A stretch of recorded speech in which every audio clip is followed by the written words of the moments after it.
Hello students, welcome to my YouTube channel Bio is Easy by Ashok आकाश। आज के इस video में हम चैप्टर 1 रिप्रोडक्शन इन ऑर्गेनिज्म यानी जीवों में जनन के अंतर्गत फॉलोइंग टॉपिक्स को जानेंगे।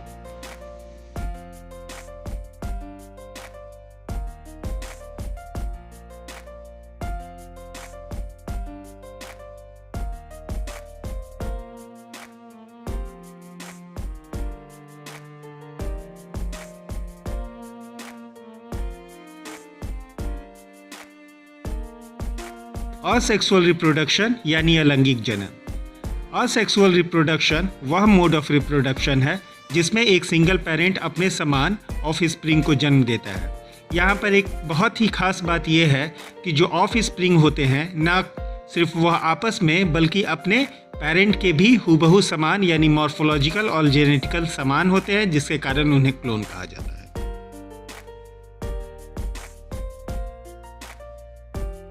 टाइप्स ऑफ असेक्सुअल रिप्रोडक्शन यानी अलैंगिक जनन के प्रकार के अंतर्गत हम फिशन, बडिंग, रीजेनरेशन, फ्रेगमेंटेशन और स्पोर फॉर्मेशन के बारे में इस वीडियो में जानेंगे।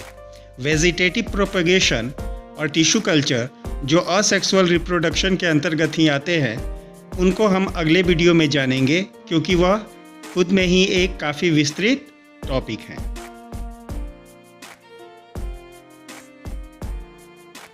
अब हम बात करते हैं फिशन यानी विखंडन के बारे में।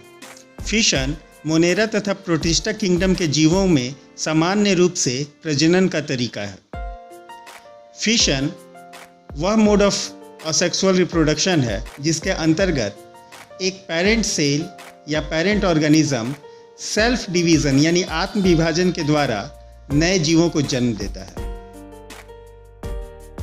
फिशन को सामान्य तौर पर 3 भागों में बांटा जा सकता है: बाइनरी फिशन यानी द्विविखंडन, मल्टीपल फिशन यानी बहुविखंडन और प्लाज्मोटोमी। अब हम बाइनरी फिशन को समझेंगे। बाइनरी फिशन यूनिसेलुलर ऑर्गेनिज्म में पाई जाने वाली वह मोड ऑफ रिप्रोडक्शन है जिसमें पेरेंट सेल ग्रोथ करते हुए कैरियोकाइनेसिस यानी केंद्रक विभाजन के प्रोसेस के बाद अंततः 2 डॉटर सेल्स में परिवर्तित हो जाता है। इसके एग्जाम्पल अमीबा, बैक्टीरिया, पैरामीशियम आदि हैं। हमें यह याद रखना चाहिए कि बाइनरी फिशन करने वाले जीवों में नेचुरल डेथ की संभावना ना के बराबर होती है, जिससे इन्हें इमॉर्टल अर्थात अमर भी कहा जा सकता है। Multiple fission. मल्टीपल फिशन भी मोनेरन्स और प्रोटिस्ट जैसे यूनिसेलुलर्स यानी एक कोशिकीय जीवों में ही पाया जाता है। इस प्रोसेस के अंतर्गत पेरेंट सेल अनफेवरेबल कंडीशन में इंसिस्टेशन अर्थात पुटिभवन तथा पुनः फेवरेबल कंडीशन आने के बाद कैरियोकाइनेसिस तथा एस्पोर्यूलेशन यानी बीजाणु जनन की प्रक्रियाओं को पूरा करते हुए मल्टीपल फिशन के द्वारा बहुत सारे डॉटर ऑर्गेनिजम्स में परिवर्तित हो जाते हैं। इसके अच्छे एग्जाम्पल अमीबा और प्लाज्मोडियम हैं। कैरियोकाइनेसिस और इंसिस्टेशन और एस्पोर्यूलेशन के बारे में यदि आप जानना चाहते हैं तो इस वीडियो का लिंक मैं डिस्क्रिप्शन में दे दूंगा। प्लाज्मोटोमी। प्लाज्मोटोमी मल्टीन्यूक्लिएटेड यानी बहुकेंद्रिकीय जीवों में रिप्रोडक्शन की विधि है। इस प्रोसेस में एक मल्टीन्यूक्लिएटेड पेरेंट ऑर्गेनिज्म जैसे ओपेलिना या पेलोमाइक्सा बिना कैरियोकाइनेसिस तथा माइटोसिस की प्रक्रिया के बहुत सारे यूनिन्यूक्लिएटेड अर्थात एक केंद्रिकीय ऑर्गेनिज्म में बदल जाते हैं। बाद में इन डॉटर सेल्स के न्यूक्लियस कैरियोकाइनेसिस के द्वारा मल्टी न्यूक्लियस का निर्माण करते हैं तथा पुनः प्लाज्मोटोमिक रिप्रोडक्शन के लिए तैयार हो जाते हैं।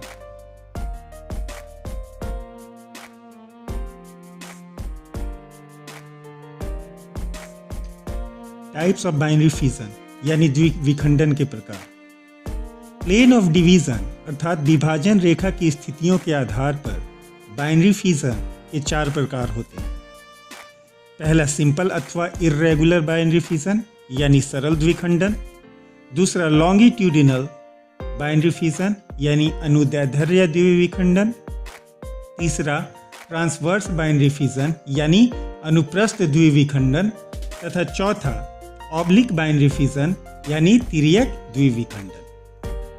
अब हम सिंपल बाइनरी फिजन को जानेंगे।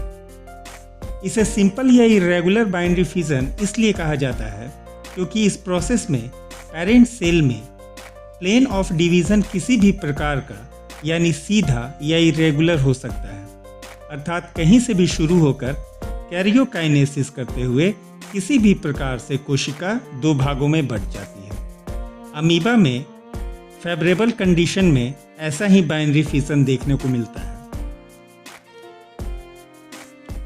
दूसरा, लॉन्गिट्यूडनल बाइनरी फिजन। इसकी प्रक्रिया सामान्यतः फ्लैजिलेट्स में पाई जाती है। इस प्रकार के बाइनरी फिजन में सबसे पहले फ्लाजेला दो भागों में विभक्त होती है तथा बाद में लॉन्गिट्यूडनली डिवीजन को फॉलो करते हुए पेरेंट ऑर्गेनिज्म पूरी तरह से दो संतति कोशिकाओं में बंट जाता है। इसका अच्छा उदाहरण है युगलिना। तीसरा, ट्रांसवर्स बाइनरी फिजन। इसमें plane of division parent cell को ट्रांसवर्सली दो डॉटर सेल्स में बांट देती है।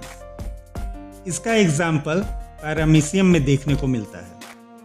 तथा चौथा, जो कि आखिरी बाइनरी फिजन है यानी ऑब्लिक बाइनरी फिजन, यह सेरेटियम जैसे ऑर्गेनिज्म में प्रायः असेक्सुअल रिप्रोडक्शन का प्रकार होता है। इसके द्वारा पेरेंट सेल में लाइन ऑफ डिवीजन ऑब्लिक अर्थात तिर्यक यानी तिरछा होता है तथा डॉटर ऑर्गेनिज्म में दोनों छोरों पर दो दो फ्लैजेला उत्पन्न होते हैं। हमें यह जरूर याद रखना चाहिए कि बाइनरी फिजन के सभी प्रकारों में कैरियोकाइनेसिस तथा माइटोसिस अनिवार्य रूप से होते ही हैं। बडिंग यानी मुकुलन। बडिंग असेक्सुअल रिप्रोडक्शन का वह मेथड है जो यूनिसेलुलर्स के साथ साथ मल्टीसेलुलर्स में भी पाया जाता है। इस प्रक्रिया के दौरान हालांकि फिजन में जिस प्रकार कैरियोकाइनेसिस होता था वैसे ही बडिंग में भी यह होता है, किंतु मदर ऑर्गेनिज्म में शुरुआती तौर पर बॉडी का डिवीजन ना होकर एक उभार का निर्माण होता है जिसे बड या मुकुल या कलिका कहते हैं। कालांतर में यह विकसित होकर एक पूर्ण रूप से डेवलप्ड ऑर्गेनिज्म में परिवर्तित हो जाता है। बडिंग को बड फॉर्मेशन यानी कलिका निर्माण की स्थितियों के आधार पर दो प्रकार में, दो टाइप्स में बांटा जा सकता है। पहला इंडोजीनस अर्थात आंतरिक तथा दूसरा एक्सोजीनस अर्थात बाह्य।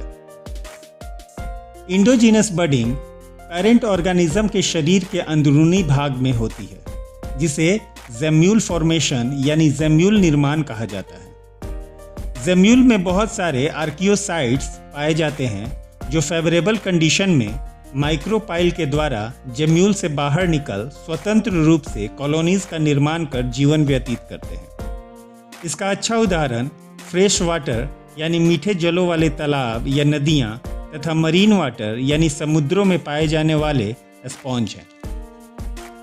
एक्सोजेनस बडिंग में नई संतति यानी ऑफ स्प्रिंग्स शरीर के बाह्य स्तर पर एक बर्ड के रूप में विकसित होती है तथा समयानुसार वृद्धि कर फुली डेवलप्ड हो जाती है। एक्सोजेनस बडिंग को बर्ड्स की स्थिति के आधार पर पुनः दो टाइप्स में बांटा जा सकता है। पहला सिंपल या सामान्य तथा दूसरा टोरुलेशन या टोरुला प्रकार का।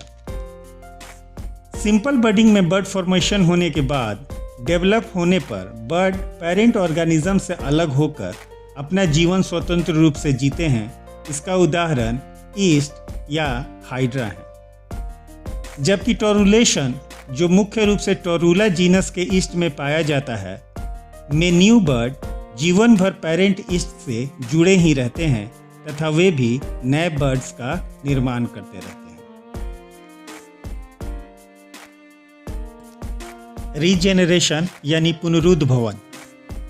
असेक्सुअल रिप्रोडक्शन की वह विधि जिसके द्वारा कोई ऑर्गेनिज्म अपने एम्प्यूटेटेड यानी छिन्न भिन्न शरीर के लॉस्ट यानी खोए हुए अंगों का पुनः निर्माण करता है।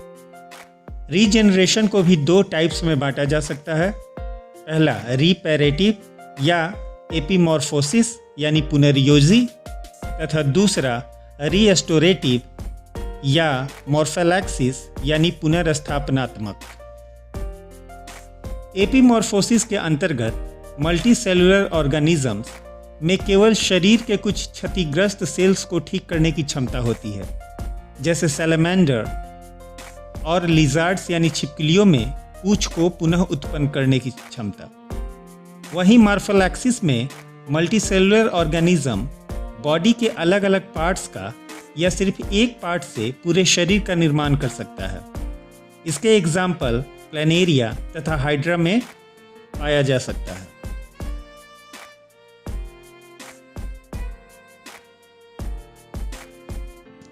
फ्रेगमेंटेशन यानी खंडीभवन।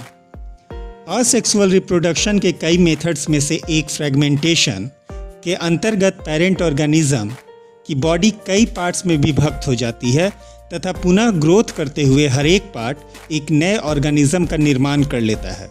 इसके एग्जाम्पल हैं स्पाइरोगाइरा तथा लाइकेन।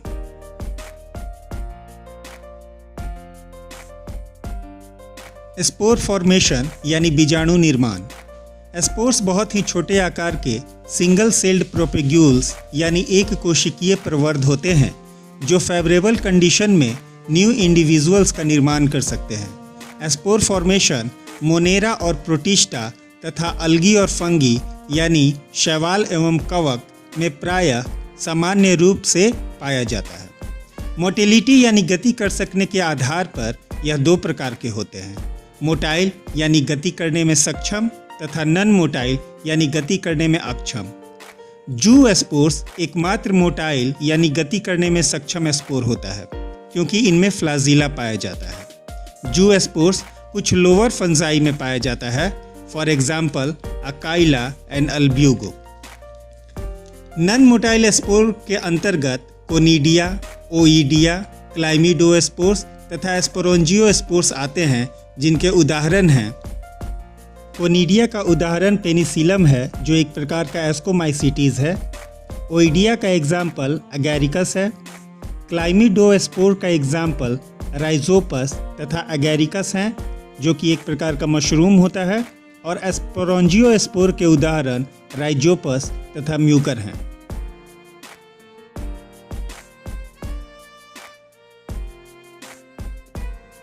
आज के वीडियो में बस इतना ही। अगले वीडियो में हम वेजिटेटिव प्रोपेगेशन यानी कायिक प्रवर्धन अथवा वर्धी जनन तथा टिश्यू कल्चर यानी उत्तक संवर्धन से संबंधित जानकारी लेंगे। अगर यह वीडियो पसंद आया हो तो इसे लाइक करें, अगर पसंद नहीं आया हो तो डिसलाइक करें, और अगर बायोलॉजी से रिलेटेड और भी वीडियोस चाहते हो तो इस चैनल को सब्सक्राइब करें।